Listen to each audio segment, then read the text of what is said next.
नमस्कार. मी आता जोकोस्लावियाची राजधानी प्राग इथे उभा आहे आणि या प्राग शहरामधला हा किल्ला आहे. अतिशय सुंदर किल्ला आहे. हा 9व्या शतकामध्ये बांधला गेलेला किल्ला आहे. तर या किल्ल्याचं वैशिष्ट्य म्हणजे हा युनेस्कोनं जागतिक वारशाचा किल्ला म्हणून घोषित केलेला आहे. आणि तुम्ही बांधकाम बघू शकता, युरोपियन पद्धतीचं बांधकाम आहे, कॅथॉलिक पद्धतीचं आणि कॅथॉलिक युरोपियन स्टाईलमध्ये केलेलं कन्स्ट्रक्शन आहे. त्याच्यामधलं विशेष म्हणजे तुम्ही तिथे अंकुचीदार शार्प जे कन्स्ट्रक्शन दिसतं हे फक्त मला चेक प्रजासत्ताकामध्येच दिसलं. बाकी आत्तापर्यंतच्या पॅरिस रोममध्ये अशा प्रकारचे कन्स्ट्रक्शन मला दिसले नाही. हा बहुतेक चेक प्रजासत्ताकाचा विशेष असावा.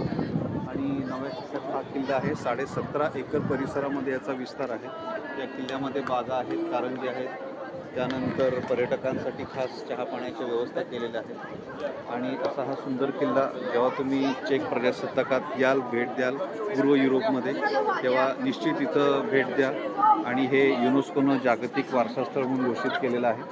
ते बघून घ्या आणि आपल्या भेटीचा आनंद घ्या. हा सुंदर परिसर आहे.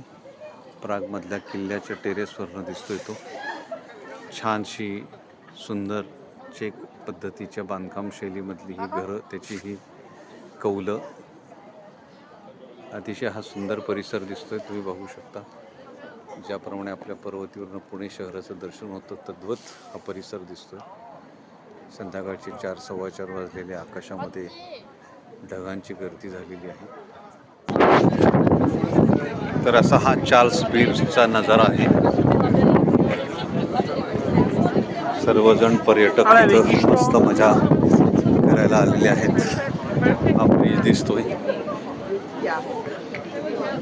चला, ही नदी दिसतीये आणि हा सर्व परिसर असा हा सुंदर बघू शकताय तुम्ही. या गावाला जशी वेस असते तशीच समोर वेस दिसते. काही जुने चर्च, काही जुनी घरं, टॉवर्स, पुतळे. हा सुंदर परिसर आहे चार्ल्स बीचचा. या आणि अशा क्षणांसह भेटत राहूयात. Bye bye.